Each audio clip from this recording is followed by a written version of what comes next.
Minority in Parliament is predicting government decision to remove taxes on utilities and petroleum products will not bring much relief to consumers.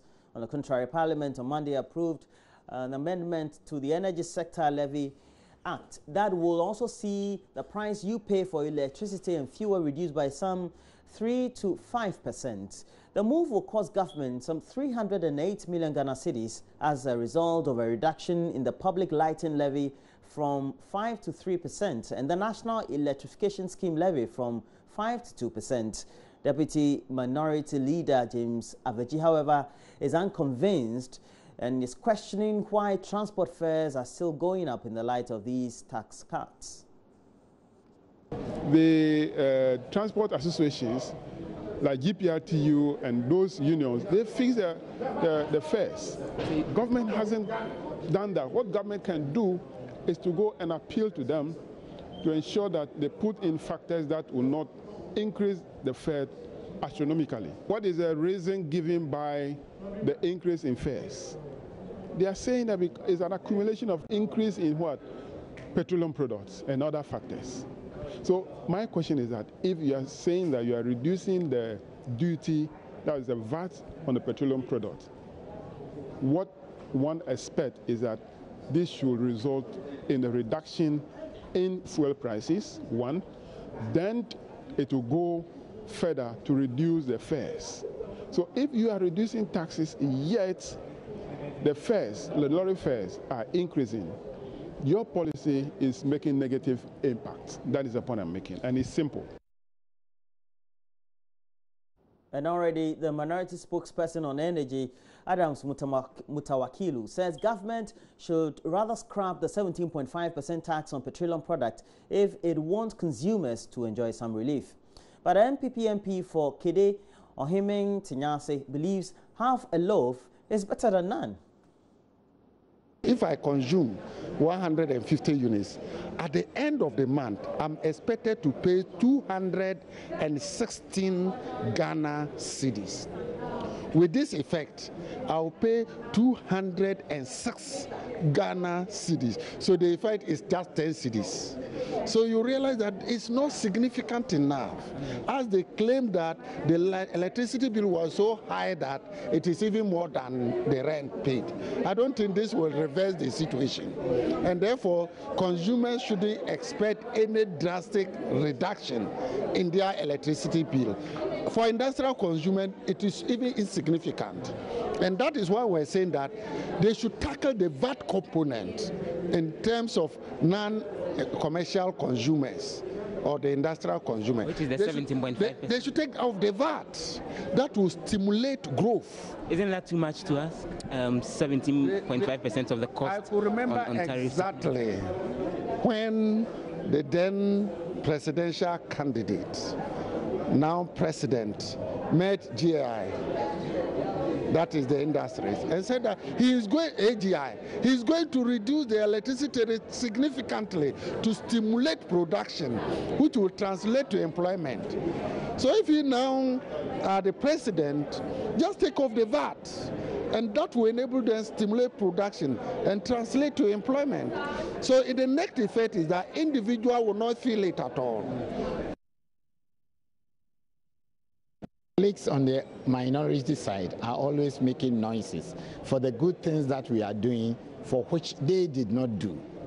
Now, what is the game? You levied 17.5%, and we said 17.5% should go off. After all, when you put in the levy, they never made us to know how much they realized and what it was used for. Now we feel the levy is having an adverse impact on the activities of the airline industry. So it has to go. What is the game there? This is a good step towards a good purpose. Whatever it is, have a load is better than none. It is good to reduce by a peso rather than to let it remain like that. Whoever will give you a help, start small and move forward better. So whatever it is a step in the right direction. Why didn't they do that at their time? And why are they criticizing a small reduction? In economics, we do with marginals, and marginals are small units, which compounds to be big. So therefore, it is a step in good direction. And let us see. They are only making noise because we are doing better things. They never thought of doing it.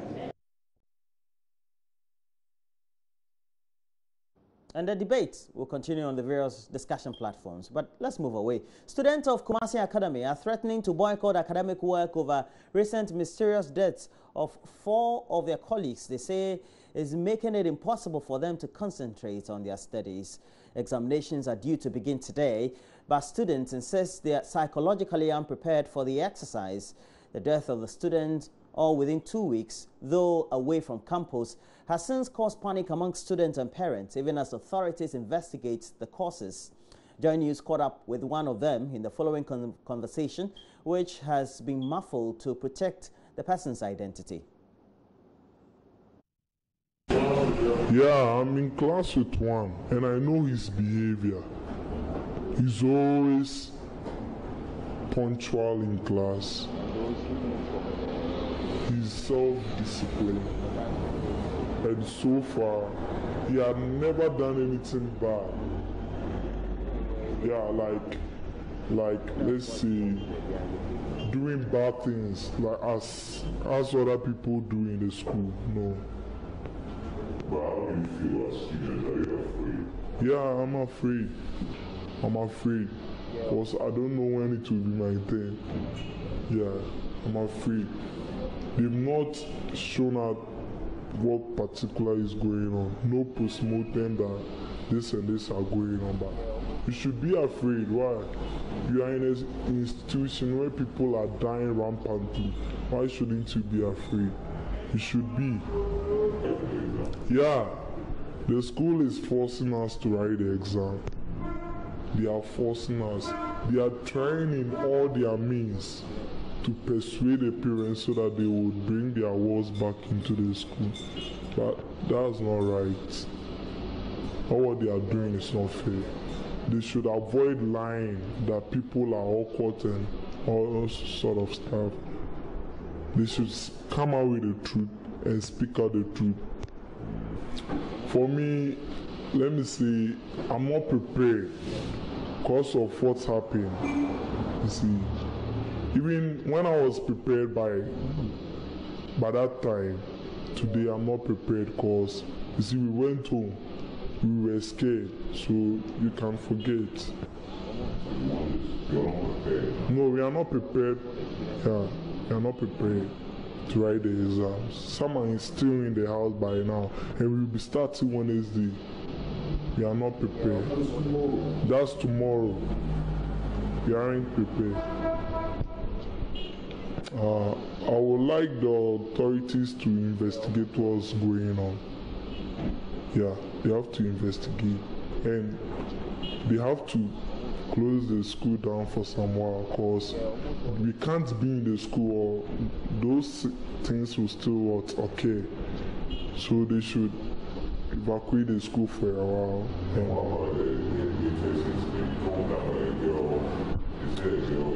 The girl died a very long time.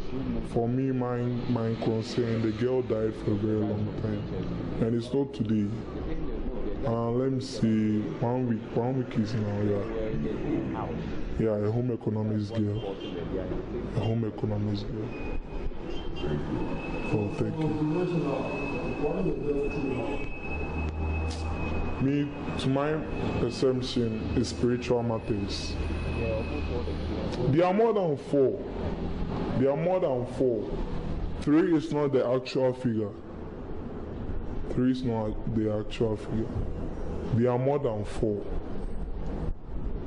Form 1 died, followed by 3 followed by 4 Form 2 students. And it's just reoccurring just like that.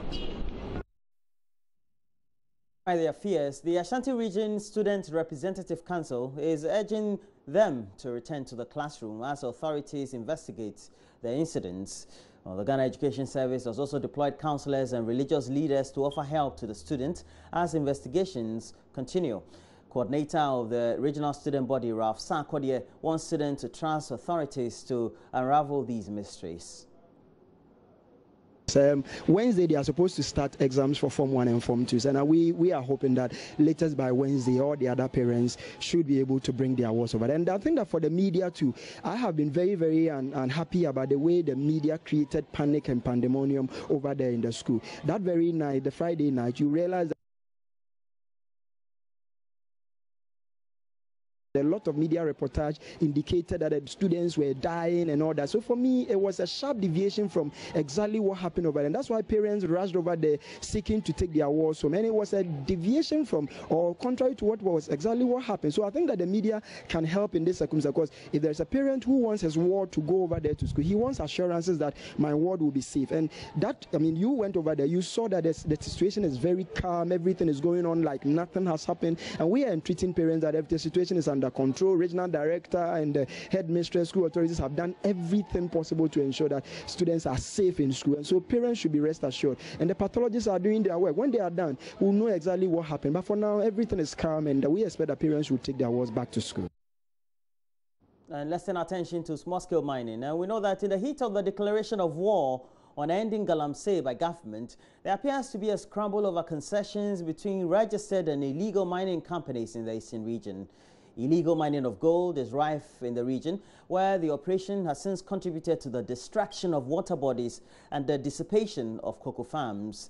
The chief executive of ATK Mining Company operating in the eastern region has since added his voice to government's call to end the illegality. Joy News' Latif Idris has since returned from the region and reports that some Galamseyers want government to legalize their operations.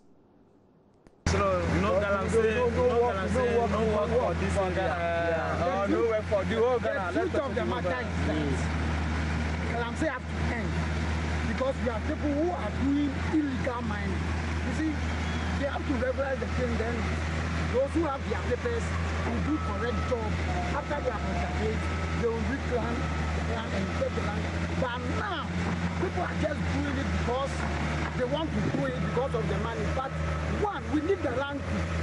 People who excavate, they will not reclaim.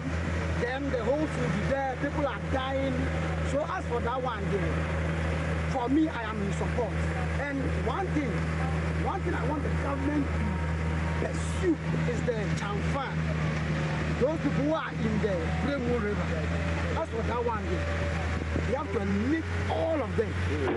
As for that one there, you have to make sure that those people, because they are spoiling the water. But you are here, you are the immediate people. What have you done as a miner yourself to end the level of confined? As for ATK, we have tried our best. Oh, they came on Asaman because it's our concession. We tried to stop them and we stopped them. So for us, we have done our best. So the government has to come in, because we can't fight it. The government has to support it so that we can move all of them. So you think your brother's point here shouldn't stay? That's no. We can't end Galamsey. We can end it. Because you see, every time, the truth of the matter is, if the government comes, they will pursue it for 1 month, 2 months, and they will stop. That's why people are saying, oh, this one is just for fun, they will just stop. But we need a government who is serious, who can pursue it. Away from Galamsey, we turn attention to the tourism industry, and the ministry in charge of the sector has completed a safety audit at the Kintampo waterfalls, where some 20 students were killed last month. Tourism Minister Catherine Apoku says lessons in the audit reports will be shared with various sites across Ghana to avert similar occurrences. Well, MP for Kintampo North, Felicia J, also expressed worry about the neglect of the site. Parliament on Tuesday discussed what led to the disaster and what should be done going forward. I'm happy to announce to this august House that as of last week, a safety audit and a team of experts visited the site. They've done their report, and that kind of thorough safety audit will be shared across the nation wherever there is a tourist site. It is never too late. It's unfortunate we had to wait for 19 people to perish, but these are measures that we have put in place, and it will be replicated. But I would need to assure the House that we cannot use This tragedy has happened, but we cannot stop patronizing what God has given us. So after the audit, after the rehabilitation, after the renovation of these tourist sites, we will urge members of parliament, the 275 of us plus staff, to patronize our tourist sites. There is the only way we can send a signal to the nation that Kintampo, once renovated, is open for business. We have to believe in what we have. But we can only do that when the necessary safety measures have been put in place. And Catherine Afeku subsequently hinted that the committee has recommended making the Ghana Tourist Authority responsible for the management of tourist sites rather than the current situation where the responsibility rests with the assemblies. The management will have to be moved to Ghana Tourism Authority instead of the Assembly, and then the necessary precaution, because they have the mandate to run tourist sites. The Assembly is to focus on governance, and then the traditional authorities will support the sector ministry mandated to work on tourist sites, and all the revenue sharing strategies will be shared with the community, with the chiefs and elders, and with the Assembly. But we need to delineate assemblies from running tourist sites. We need to encourage private sector participation and the ministry. This way the revenues will actually be upped and the consolidated fund will see the gains from tourism, arts and culture. And before we go, let's look at this. Get the children out of the streets. That's the recommendation of NGO Child Rights International after a 81-month observation or survey of streetism in 4 regional capitals across Ghana. At a media briefing in Accra Tuesday, Executive Director of the NGO, Bright Appiah, explained his team observed that within the period that children were seen, they were found on the street as early as 6 a.m. to either engage in trade or aid the blind to beg for alms. Well, they were supposed to have been in school within this period. And Bright Appiah says that this practice, though, has been ongoing for long and is not acceptable, but must also not be condoned as it defies the protocols of child protection Ghana has since signed on to. Hannah Odame has more in the following report. Ghana has signed up to many treaties and protocols to protect the rights of children. However, the tenets of these protocols are not being adhered to. According to Bright Appiah, the lack of implementation and monitoring of these protocols over the years has resulted in many children found on the streets. He says the 1-month observation revealed streetism has become the most widespread child protection issues in Ghana, a situation that should be a source of worry for authorities. You have moved from child protection to social protection, where you are looking at the bigger family for the sake of the children. So we cannot also exclude the children from the parent. But if you want to do that, then it means that the state must create artificial family for these children, which of course it also has its own legal issues and all that. He is particularly not happy that foreign nationals are confident to engage in the practice as well. For us, the option is for get them back to their various countries. That is our first option. But if the state is not ready to do that, or we cannot, by reason of war or something, we cannot send them back to their family, I think that we have to integrate them within our social protection net. Otherwise, the life of these children will be in cycle. The only solution to this, according to Bright Appiah, is for agencies and ministries involved in child protection to ensure the laws barring the children from the streets are strictly adhered to. It's a commitment that we've made, and those commitments are unconditional. Once you have signed and ratified the UN Convention on the Right of the Child, it gives you a certain responsibility. If you have this number of children, it's an indictment of the protocol that we've signed. So if we feel that our social safety net is not so strong, so it raises a whole lot of issues as to whether indeed government is even aware of what is happening or whether they are ready to take steps. That is why we are bringing this to the force. For Joy News, my name is Hannah Odame. And that's it for the latest news tidbits we have. We have a lot more news, and they've been published on the front and back pages of the newspapers. We'll look at stories on the online portals. I'll be joined by Mama Vio Swabwaji for all that. We're taking a break. When we come back, we'll bring you a lot more.